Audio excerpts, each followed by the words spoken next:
Good day mga kapadyak. Time check natin ay 12:45 ng hapon. Grabe, napakainit. Napaka-ideal ng oras ng ride out ko. Tirik yung araw, ayan, oh. Sigurado sunog ako na ito pag uwi. For this video nga pala mga kapadyak, magbabike ako today. Wala akong specific na pupuntahan, basta importante makapag-bike lang ako. Kaya samahan niyo po ako mga kapadyak dito sa aking pagbabike. At ituloy natin yung pamamasyal dito sa may Doha. Okay? Tara!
Dito sa bike lane nila napakalilim, may mga puno, tapos presko yung pakiramdam ng hangin. Ayan, oh. Yung ano, puro puno. So 2 lanes yung bike lane dito. Masarap kapag ganito lahat ng bike lane siguro, no?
Ang gaganda ng mga building nila. Tapos ang sarap pa mag-bike dito sa bike lane nila. Malilim, tapos maayos yung bike lane. Wala kang makikitang nakaharang. Ayan, napakalinis, oh. Pati yung pedestrian nila wala ring nakaharang.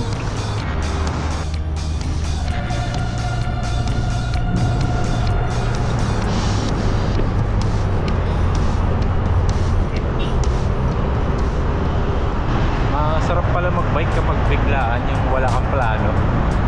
Hindi mo na kailangan mag-isip kung saan pupunta, basta padyak agad.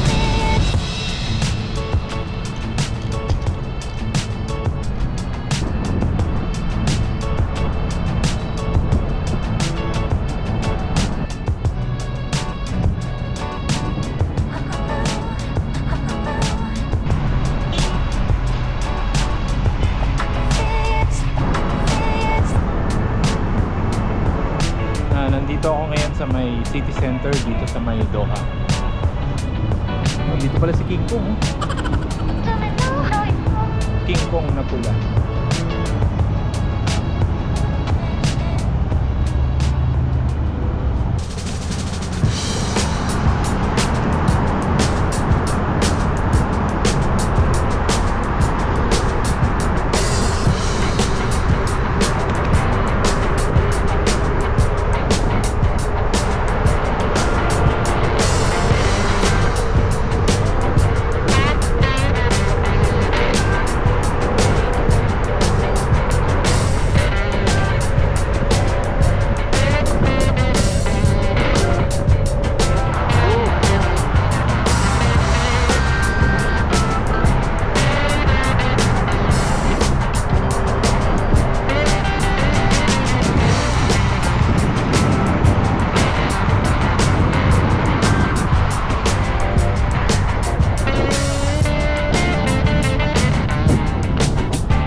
check 1:50 ng hapon. Hindi ko masyadong ramdam yung init kasi medyo mababa lang naman yung temperature ngayon, nasa 28 degree. Tapos malamig yung hangin.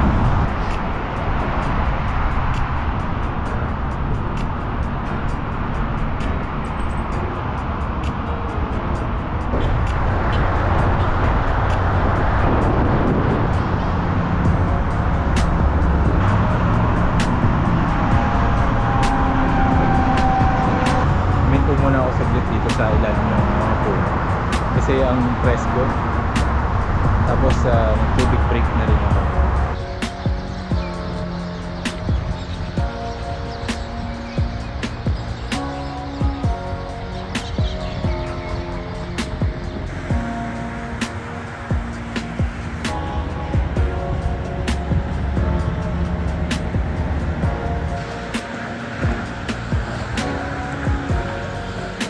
Maganda yung bike lane nila dito mga kapadya kasi meron siyang mga safety bollards kagaya nito. So safe na safe pag tatawid ka. Syempre hihinto ka talaga dito sa pedestrian para tignan mo kung may dumadaan sasakyan o wala. At the same time nagpo-protect din yan para sa ating mga siklista or dun sa mga tumatawid din na hindi tayo masagi kagad ng sasakyan. So bali naka 15 kilometers na tayo ngayon. Siguro layo pa tayo kasi bitin yung 15 kilometers. Siguro dun, punta tayo sa banda ron.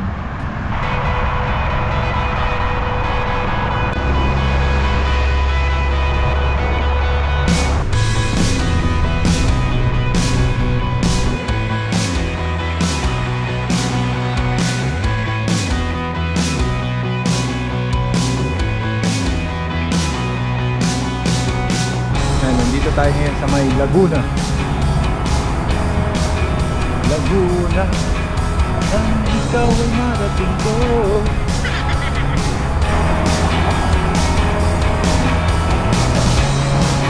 Ano ang view dito sa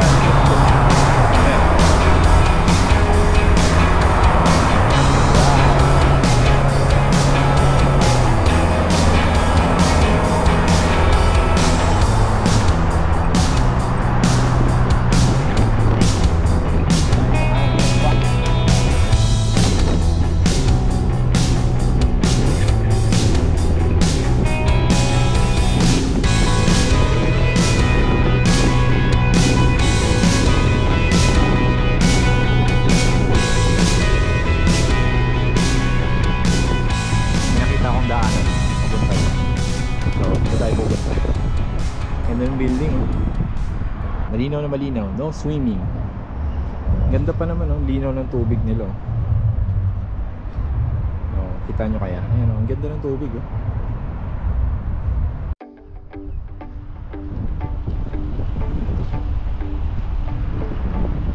Solong-solo ko yung kalsada. Wala akong kaagaw.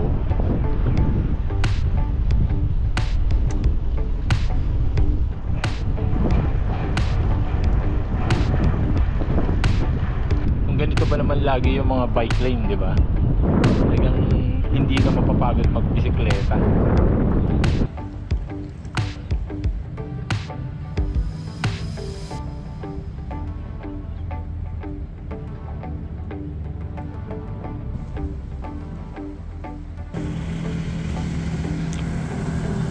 Ganda dito sa park mga kapadyak kasi meron silang sariling bike lane dito.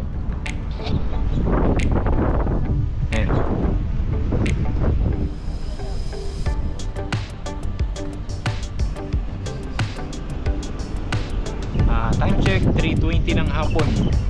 So ikot-ikot pa tayo dito. Ayun, meron din silang coffee shop oh.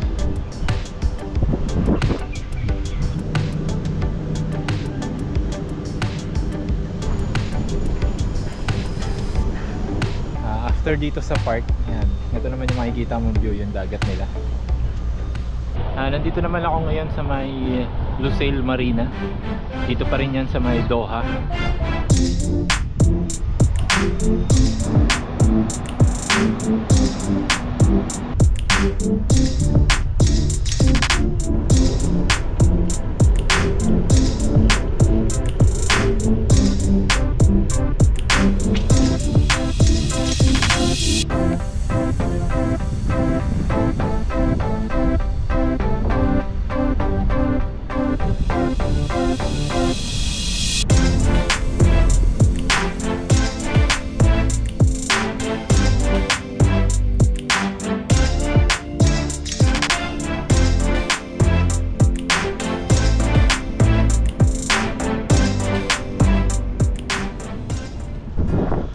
Masarap tambayin dito mga kapadyak. Presko.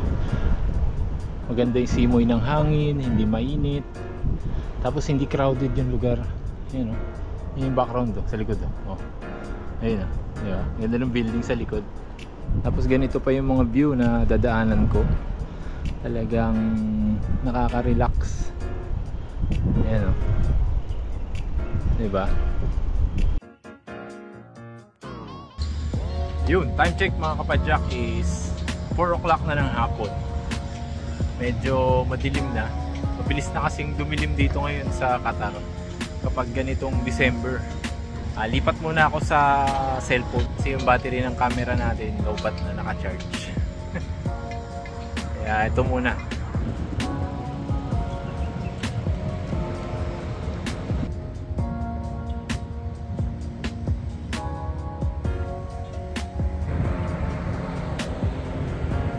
Grabe mga kapadyak ko, kahit saang sulok ako pumunta dito sa Lusail, may mga bike lane sila.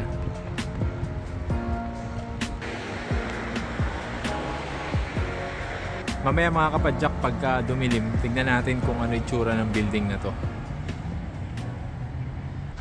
Ayun, sakto mga kapadyak, medyo madilim na dito sa lugar ko. Yan. Talagang hinintay kong dumilim para makita natin yung mga building na may ilaw.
Grabe mga kapadyak, ito yung itsura ng Katara Towers or ng Crescent Towers dito sa may Lusail kapag kagabi.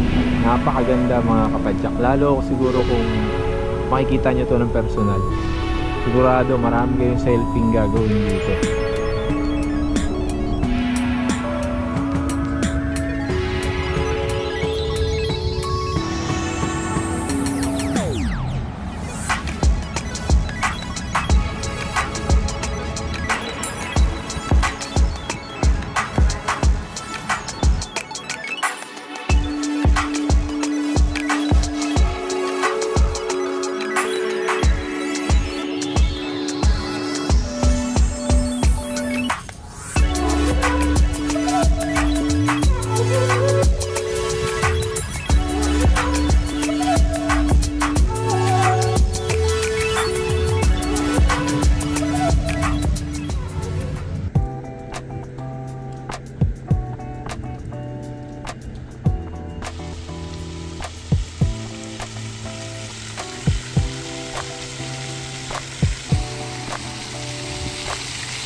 Grabe, mas maganda dito mga kapadyak pala kapag gabi.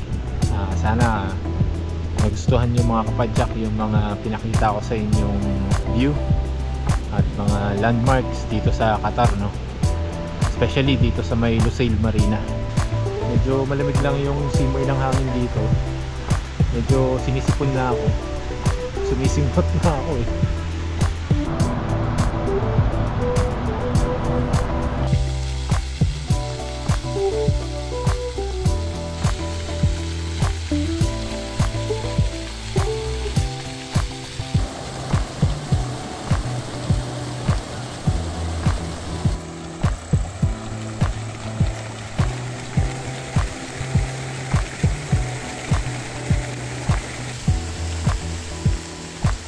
Grabe mga kapadyak yung effort na binigay ng Qatar para sa mga bike lane dito. Tignan nyo tong dinadaanan ko, napakaliwanag. Yung bike lane nila kumpleto sa ilaw oh. So hindi ako nakahalubilo sa mga sakyan. Ayan oh. So may dedicated bike lane talaga sila dito na pre-provide para sa mga siklistang kagaya ko. Tawid tayo sa bike lane ulit. Yun.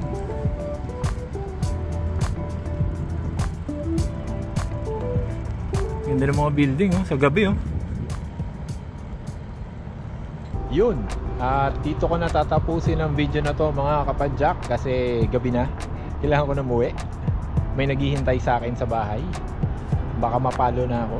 Sana nagustuhan nyo mga kapadyak yung mga pinakita ko dito sa video na to, lalong lalo na yung mga magagandang tanawin at mga landmarks dito sa may Doha, Qatar or dito sa may Lusail Marina.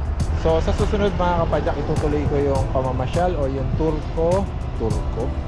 yung tour dito sa Doha, no? Iisip pa ako kung saan ko kayo ulit ipapasyal, okay? So hanggang sa muli mga kapadyak, maraming salamat sa panonood. Ride safe always mga kapadyak and God bless. Bye!